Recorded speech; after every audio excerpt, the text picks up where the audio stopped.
धूमिला कवल नाही बिहारेला हो।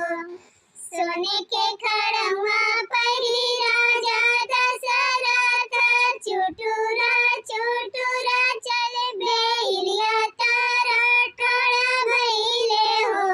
बैली काहे टुअरे मनवा धूमिला कवल नाही बिहारेला हो। बैली काहे टुअरे मनवा धूमिला कवल नाही बिहारेला हो। हमसे का पूछे नी राजा हमसे आई पूछे नी हो। राजा रउरे घरवा कौशल्या रानी जाई उनसे पूछहु हो।